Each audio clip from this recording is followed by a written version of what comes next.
Seguimos en Millennium, arrancamos hablando de economía, vamos un poco a la economía real. Del otro lado de la línea está Federico Pastrana, economista y director de la consultora CP. Ayer se conoció datos oficiales de la Secretaría de Empleo que el salario acumuló un trimestre de caída contra la inflación y el empleo formal sigue estancado, esto de nuevo según datos oficiales. Un escenario que preocupa. Así que vamos a hablar un poco de eso con Federico. Federico, ¿cómo andás? Acá Juan González, todo el equipo de, digamos, OSEA te saludan. Hola, ¿cómo andan?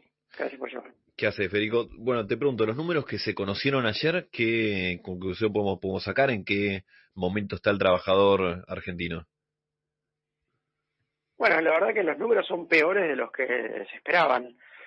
Nosotros en la consultora seguimos las paritarias mes a mes y de hecho nos permiten adelantar el escenario hacia adelante y la verdad que los números del salario efectivo, es decir, lo que efectivamente cobran los trabajadores del sector privado registrado en promedio, son 6,5 millones de trabajadores, están dando números muy malos. Básicamente están debajo del 1% por mes hace varios meses y eso lo que lleva es que estamos verificando una caída en 4 meses, una caída que suele verse en años, ¿sí? 5,5% de caída real es una caída muy, muy grande. Y la verdad que esos números se sorprenden hacia la baja y por ahí explican, es parte de lo que está atrás de este deterioro tan grande del consumo y otros indicadores de actividad que de repente se empiezan a pinchar muy rápido, ¿no? Federico, ¿cómo estás? Acá Mariano Wender te saluda. Vos, ¿Es correcta la interpretación de que esta cuestión de las anclas que busca el gobierno para mantener a raya la inflación o generar una desinflación, podamos interpretar que el salario también ahora pasa a ser un ancla, en el sentido de que, bueno, es bastante evidente, como decís vos, que en los últimos meses hubo una caída del salario en términos reales, que se da en consonancia con una desinflación también. Claro, por eso, la verdad que nuestro diagnóstico es que el ancla salarial funciona desde mitad del año pasado. Y de hecho forma parte de ese pragmatismo del gobierno, ¿no? En la baja de la inflación.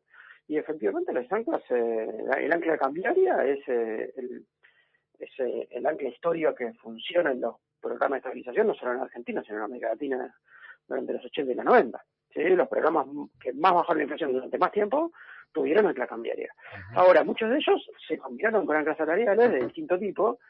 ¿Y eso qué implica? Que, bueno, que los salarios tienen cierta pauta hacia adelante que va por debajo de la inflación.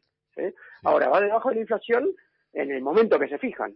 Si vos tenés desinflación, es decir, si la inflación baja en los meses siguientes, lo que puede pasar es que vos negocies salarios que están contenidos, es decir, vos negociás, supongamos, a mitad del año pasado al 6%, y como la inflación termina siendo 4%, tenés una recuperación salarial. ¿Sí? Se da una especie de paradoja en donde vos negociás salarios nominales que no se aceleran, ¿sí? Se quedan más o menos en el mismo nivel o van bajando de a poquito y como la inflación baja muy rápido, tenés recuperación salarial. Claro. Ese es el proceso virtuoso de ancla salarial. Es decir, tenés desinflación con los salarios que van acompañando ese descenso y van acompañando más lento, por eso permite una recuperación salarial. Ese es el proceso de desinflación y de ancla salarial virtuoso del año pasado. Ahora, este año, nosotros decíamos en enero, che, mirá, yo sigo paritario si estoy viendo que la paritaria está debajo del 2%. Sí, ya en enero las negociaciones paritarias te van debajo del 2%. Y la inflación estaba en 2% para arriba. Entonces decíamos, mirá, el ancla salarial es demasiado exigente, porque el gobierno está pidiendo a los salarios que vayan debajo del 2%, y la inflación difícilmente puede bajar del 2%. Efectivamente, tardó, ¿cuántos meses? 5 o 6 meses en bajar del 2%. ¿Sí? Con un cambio de precio relativo, etcétera, logró bajar debajo del 2% después de 5 meses. Durante esos 5 meses, ¿qué pasó? El salario real cayó. Y esos son los datos que están pasando ahora. Claro. Y de repente ves una caída histórica, ¿por qué? Porque el ancla salarial es demasiado exigente y para bajar los precios exige demasiado en términos reales y eso es un problema, porque tiene consecuencias obviamente en el bienestar de la población, en los datos de pobreza que le venían dando bien, en los datos de actividad que le venían dando bien, etcétera, etcétera, ¿no? Sobre todo en un año electoral, cosa que es atípico. Es decir, los datos empiezan a darle mal justo en un momento en donde uno dice, che, mirá, en general los gobiernos quieren que los datos den bien. Bueno, están empezando a tener quilombo.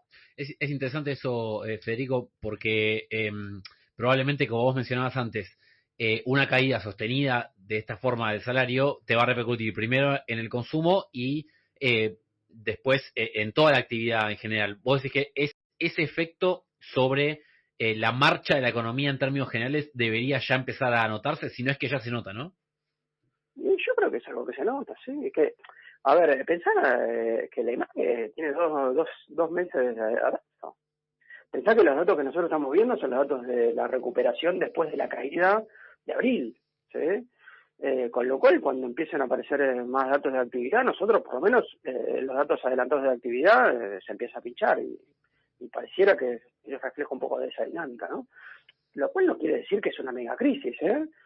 Ojo, digamos, lo que sí es que, bueno, mirá, está entrando justo en los meses de mayor sensibilidad electoral, bueno, en un proceso complicado, sobre todo teniendo en cuenta la volatilidad cambiaria, que eso complica, obviamente, que complica la dinámica de precios, ¿sí? Los mejores indicadores, los mejores datos de inflación están en meses en donde hubo calma cambiaria. Cuando se empieza a mover la cosa, sabemos que la inflación se mueve, y como tenés una dinámica salarial tan planchada y tan rígida, bueno, mirá, esto viene mal, digamos. Claro. Pasemos, si te parece, Federico, a la otra cuestión importante en ese mismo informe de la Secretaría de Empleo, que es la cuestión de, bueno, de los puestos de trabajo.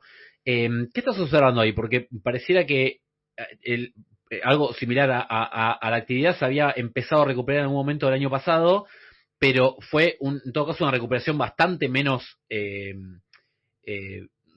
digamos, voluminosa que la actividad en general.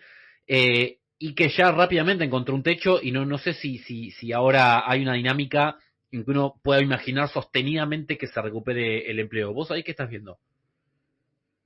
La verdad que si queremos ser coherentes con lo que venimos diciendo, el empleo no se puede recuperar. Básicamente, no hay ningún factor que nos ayude a explicar a nosotros que la dinámica de la actividad y por lo tanto del empleo mejore mucho.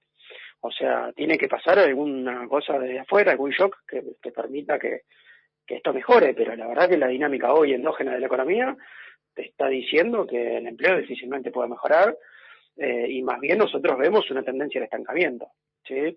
Y la tendencia de estancamiento tiene que ver con el programa económico en general, digamos. Nosotros decíamos, che, mirá, lo que está haciendo el gobierno es forzar la desinflación al máximo que puede, ¿sí? Por eso fuerza el ancla cambiaria, fuerza el ancla salarial y tiene un compromiso fiscal muy fuerte, ¿sí? Que si se quiere es el ancla más importante, sobre todo de cara a los mercados y la estrategia de financiamiento, que es fundamental para el gobierno, para sostener el esquema económico. Entonces, bueno, mira, che, las tres anclas, digamos, si vos tenés volatilidad cambiaria, tenés un ancla salarial muy fuerte y desde el plano fiscal no puedes expandir, bueno, básicamente estás condenado a que la economía tenga una tendencia de estancamiento hasta que vos puedas ordenar eso o tengas una desinflación muy fuerte que te permita salir de ahí. No está pasando. Entonces, eso repercute obviamente en términos del empleo. Básicamente es eso. Ahora, al mismo tiempo, podemos hablar de los datos que salieron, que son un poco viejos, que son del primer trimestre de 2025, pero que también estaban mostrando una característica medio complicada del esquema del empleo, de patrón de empleo, que es más precariedad y sobre todo un aumento de la tasa de desempleo. La verdad que ese dato del primer trimestre fue muy preocupante, porque estaba mostrando que la tasa de desempleo estaba en el mismo nivel que el piso de la crisis.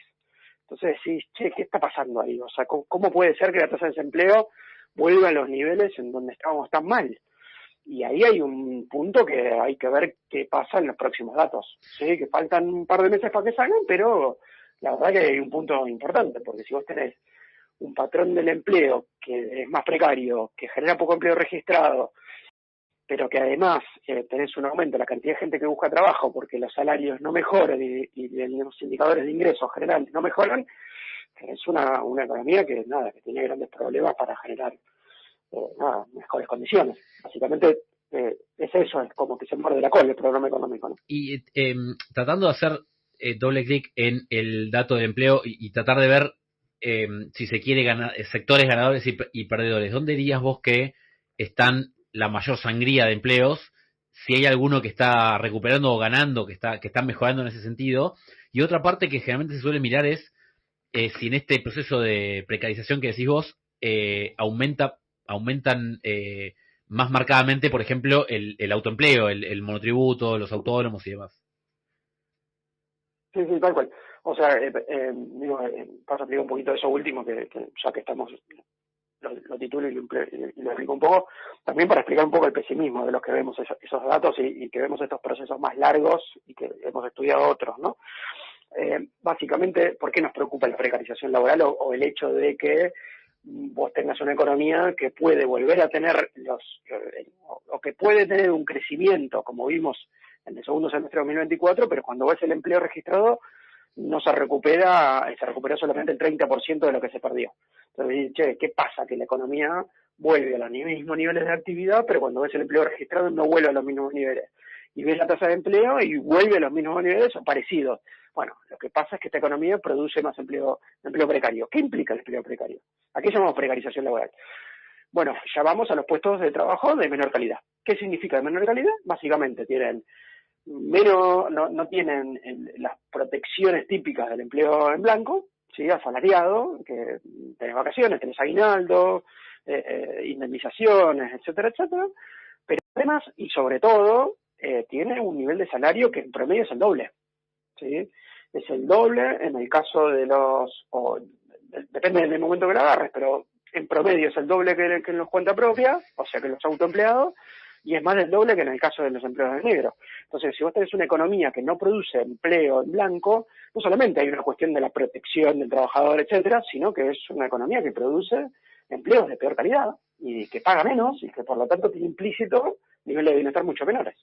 Entonces, ahí hay un punto que es importante porque si vos tenés más autoempleo, lo que estás diciendo es que van a cobrar menos y hay un quilombo ahí. Y además es más volátil y más vulnerable. Es decir, un asalariado registrado cobra lo mismo por mes, más o menos, ¿sí? Un autoempleado va a depender mucho de las ventas. Y si tenés un mercado interno que no produce mucho y que no demanda mucho lo que se vende en el autoempleo, que es un más grande. Porque esa persona va en un marco de un nivel de actividad más volátil o que el mercado interno no está empujando mucho, vas a tener niveles de salario y de ingresos mucho menores. Entonces, la precarización laboral tiene una contraparte que es menores ingresos y mayor volatilidad. ¿Qué quiere decir eso? Que de repente la cosa va bien y vos ves que la pobreza mejora, etcétera, pero cuando empieza a ir mal, la reacción es muy rápida y la reversión de los malos indicadores es muy rápida. Entonces, ahí hay un punto importante. Respecto a lo otro, ¿cuáles son los sectores? Ahí también hay un punto que también es complicado, que tiene que ver con otra parte del programa económico y que tienen otros programas de estabilización, obviamente, que es la parte de la apertura, ¿sí? El programa económico tiene a nivel sectorial y del impacto en el empleo que se ve muy claro, que es, le pega mucho a la construcción, por supuesto, por el lado de la obra pública, el ajuste del gasto en capital, pero también le pega mucho a la industria mano de obra intensiva, ¿sí? La industria que mejor está más relacionada con los recursos naturales y son industrias en donde hay niveles salariales altos, pero tienen pocos trabajadores. Entonces, eso en parte ayuda a explicar por qué no se genera mucho empleo registrado. Porque cuando vos ves el empleo en petróleo, en minería, por ahí son salarios que se pagan mucho más altos que los que se pagan en comercio, pero son sectores que generan mucho menos empleo. Entonces ahí tenés otro cariz, que es, son sectores, en la industria la reprimarización implica menores empleos, a pesar de que por ahí los puestos de trabajo que se generan son de salarios más altos. Federico, eso configura una película que cuando vos ves el conjunto de precarización y reprimarización y decís, bueno, se te arma un combo en términos de patrón del empleo que también es complicado de digerir. De vuelta, si la economía levanta y se crea tenés un nivel de actividad mucho más alto, podés sostener ese 5 o 6% durante varios años, lógicamente vas a tener un proceso que se puede complicar en términos distributivos, pero tenés un proceso de creación de empleo. Hoy estás en una economía que tuvo una transformación, pero que sobre todo tiene una tendencia de estancamiento que no logra crear mayores empleos independientemente de si son buenos o malos. Y ahí es donde ahí aparece en mayor medida el pesimismo que estaba diciendo, ¿no? Federico, te agradecemos el tiempo. Bueno, las noticias no son buenas, es complejo el panorama, pero igual te agradecemos el tiempo y atendernos a esta hora. Te mandamos un abrazo grande y la hacemos la próxima. Vale, un saludo, gracias. Abrazo grande, pasaba Federico Pastrana, economista, director de la consultora CP. Bueno, los números que hay